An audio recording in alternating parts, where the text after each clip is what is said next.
start. Let's go to Kerr Burke for the first question. Steve, welcome back. It's nice to see you. If it's not too personal, how was your experience with COVID? It wasn't bad. I was feeling symptoms on the way over to game 4 on the drive over. And we had a couple of internal cases with staff members. And I just felt like I better test. I mean, if I give, pass this on to the team, I'll never forgive myself. So I got in and tested and I was positive. So, not easy to sit at home and watch, but symptoms weren't bad at all. And it was just kind of my turn. It seems like last couple of years, practically everybody on our coaching staff and our team has had it at some point. So it was just my turn, but luckily it wasn't too bad.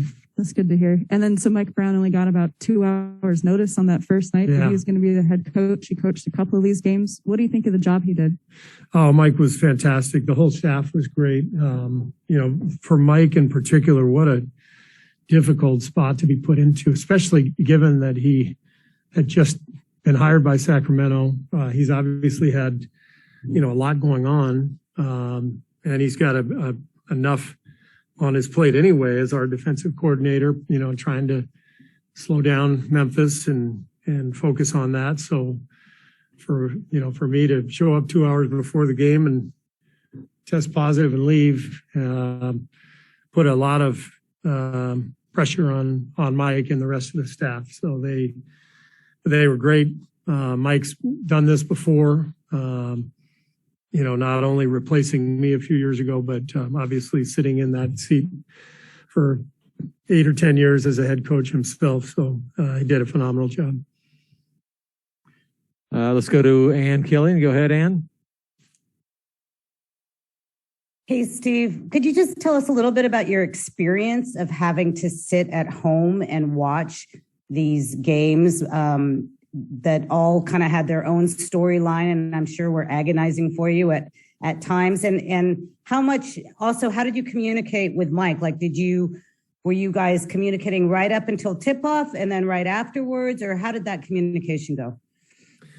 So Mike and I talked several times a day, or texted. We were in constant communication. I left him alone, during the game or even a couple hours before the game. And the main thing I told him was he had to follow his gut. He couldn't sit there and, think, what would I do? He needed to follow his own instinct, and the staff had to collaborate and do whatever they felt was necessary, because they're the ones who were there in the fight, while I'm on the couch at home. So we had all those discussions. I had a Zoom with the players before shoot around of Game 6. So I was able to stay in touch with guys, both on the staff and on the team. But it was definitely very strange sitting at home and not being able to be part of it. Anthony Slater, go ahead.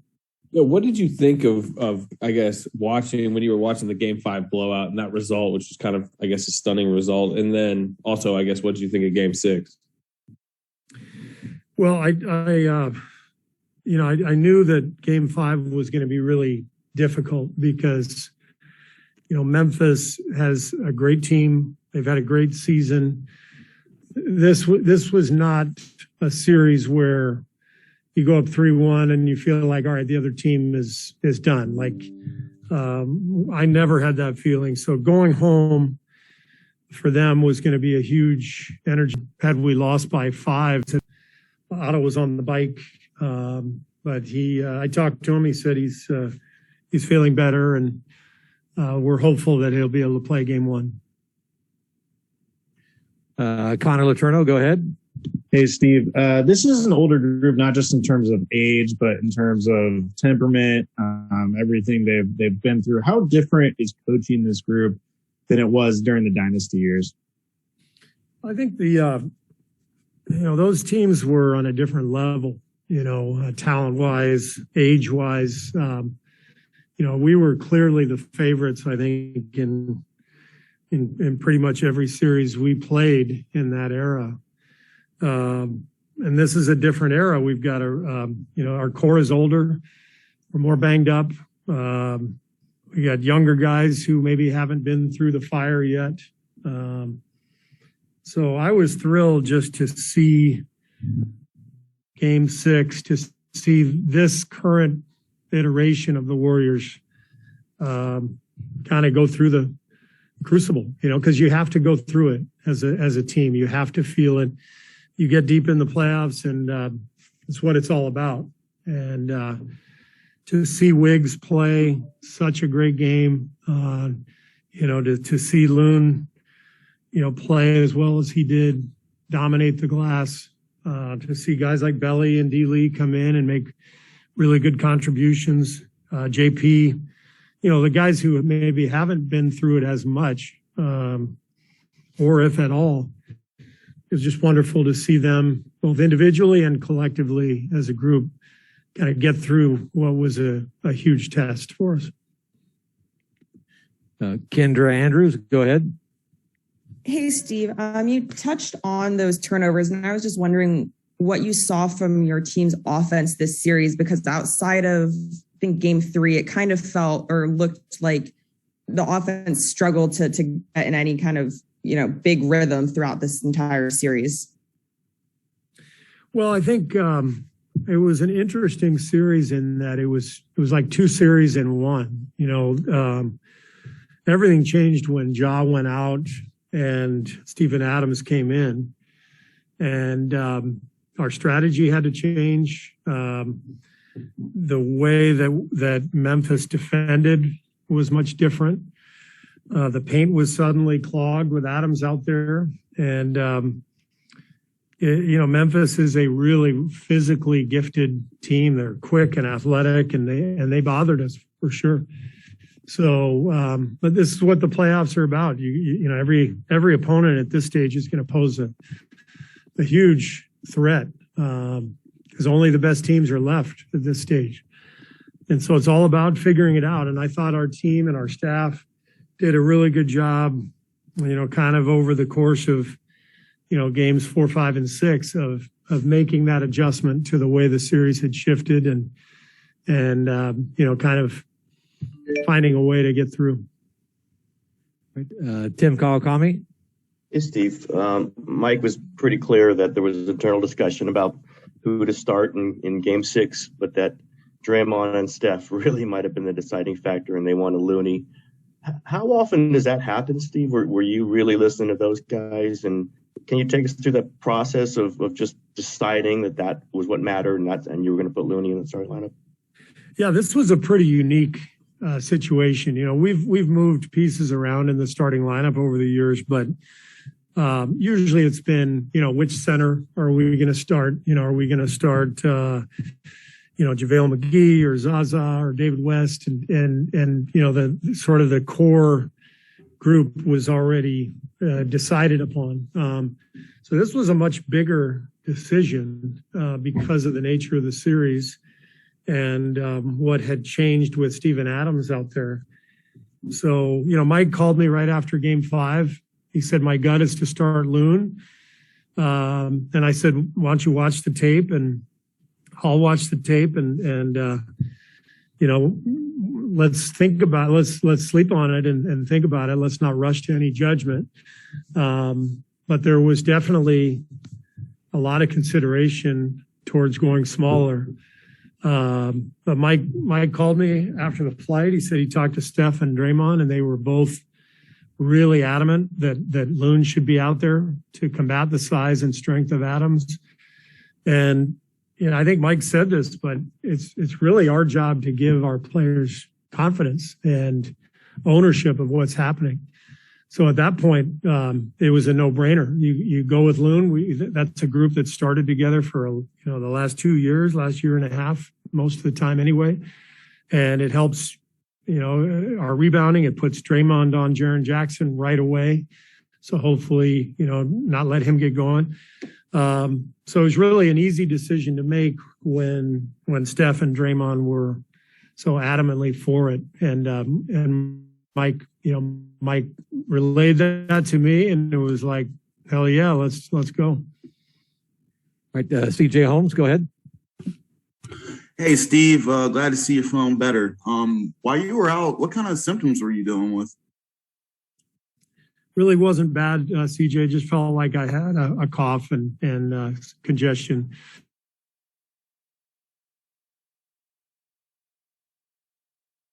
And so I knew I had to test when I felt some symptoms. As I mentioned, we had a couple of internal cases organizationally, and so once I tested and it came back positive, I just had to get away from the team and protect everybody else. But it really wasn't too bad. So I appreciate you asking. It's good to be back. Mark Haynes, go ahead. Hey, Coach. Since you were at home watching the game, the last few games, were you able to watch Game 6 Clay and Looney from a fan's perspective? And what did you think about them in Game 6? Well, I was thrilled for everybody, obviously, but you as a coach, you get really connected to your players individually, and I couldn't help but just feeling overjoyed for Clay, given everything he's been through.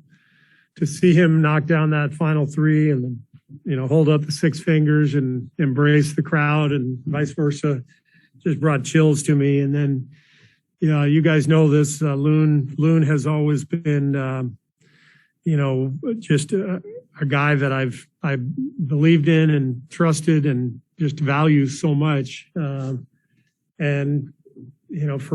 see him thrive, after, playing kind of sparingly for much of the series, just a reminder of what Loon is all about, just constantly staying ready and making an impact when he's called upon, and the ultimate pro. So thrilled for those guys, and also thrilled for Andrew Wiggins. I thought his defense and his rebounding were huge factors in the game.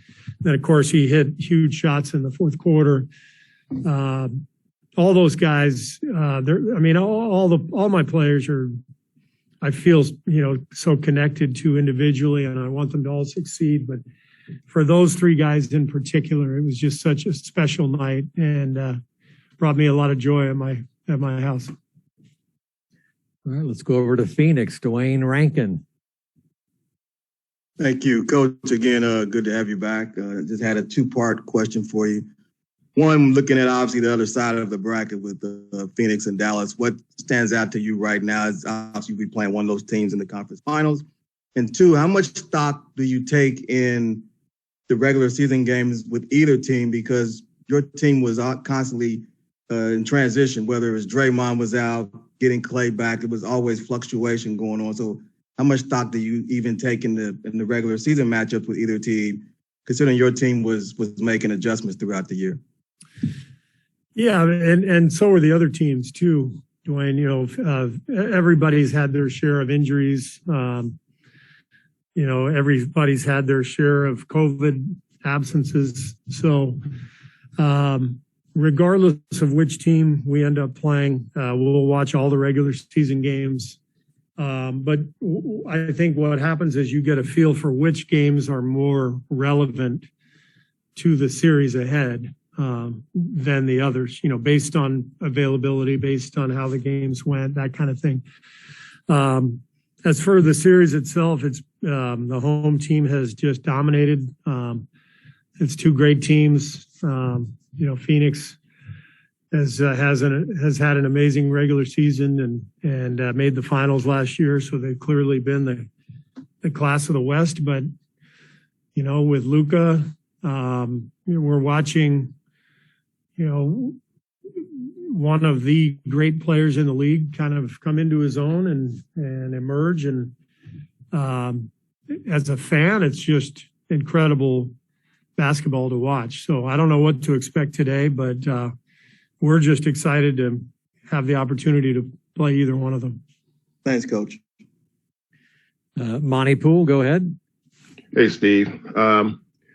what was your reaction to seeing that Looney played 35 minutes, including the entire fourth quarter, part one? And part two is, what do you think of Draymond adjusting his game under the circumstances and being more offensively I thought that aggressive? was critical, Monty, for Draymond to come out shooting. I loved that three he took early in the game, even though he didn't make it. I liked seeing him aggressive. I think Draymond has a comfort level with Loon where, even though on paper, you kind of look at the lack of spacing when the two of them are together. They do have a synergy that allows them to work well together.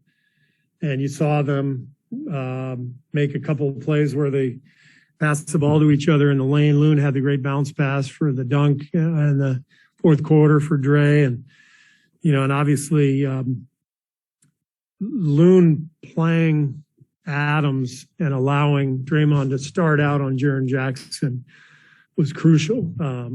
Jaren has been so good, or had been so good in the series before then. And I think it made a lot of sense for Draymond to be able to start on him and at least make things more difficult for him so that he didn't get into an early rhythm.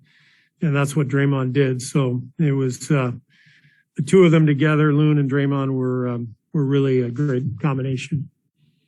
The 35 minutes for Loon? That surprised me. I didn't know he had that in him. But the best thing with Loon this year, the best part of his story has been his health, his availability. He's worked so hard to get to this point. So it was a fitting ending to the series for Loon because it was a sort of a microcosm of his play and his consistency all year. All right, Janelle Moore, go ahead. Welcome back, Coach. I have a couple of questions in mind. What's the latest on Andre? Will he be available for the conference finals? And how about GP2? What's the latest on him? I can update Andre. He'll be reevaluated again next Thursday. Okay, how about GP2? Yeah, Gary is coming along well. He won't play, to start out the series, but he's, the good thing with it being an elbow, he's able to do a lot of things on the court. He's able to work his conditioning and his movement. If it's a knee or a foot injury and you can't do anything on the court, it takes you a lot longer to recover. So I think all in all, Gary's doing well.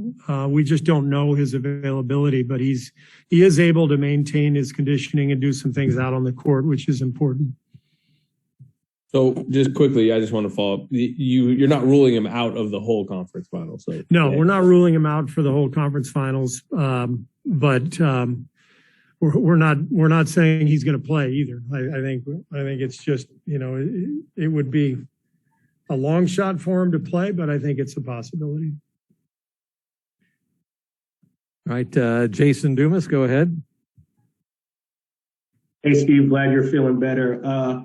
Quick question. I'm interested, you guys, you're in this unique situation, obviously, where Dallas and Phoenix play tonight and you guys kind of just get to sit and watch and wait for your next opponent. Do you watch it through a certain lens and, maybe assign certain things to your coaching staff as you guys watch tonight, or you watch casually and take a deep dive tomorrow? What's that process like? So we have one group of coaches scouting Phoenix, one group scouting Dallas. They're both ready to present the scouting report to the team tomorrow. We also have our advanced scout, Scott Vaughn, here today. He has been to all 6 games in the series. So he has gotten a good look at both clubs. And we're not going to waste energy by, pouring effort into preparation now before Game 7. So we'll wait to focus on whichever team wins tonight and go from there. But we'll have a game plan prepared for our players tomorrow, and a big part of our practice will be implementing that game plan. Cool. Thank you. You got it. All right, final one. Let's go to Scott Osler. Well, I don't know if this is a good final, but hey, Steve, your wife indicated by tweet that you were not that much fun to watch the games with. Did you forget to bring the guacamole, or what was that scene like? Yeah, she sat there for about 2 minutes and then announced that she was going to head downstairs to watch the Kardashians instead. So it was a good arrangement.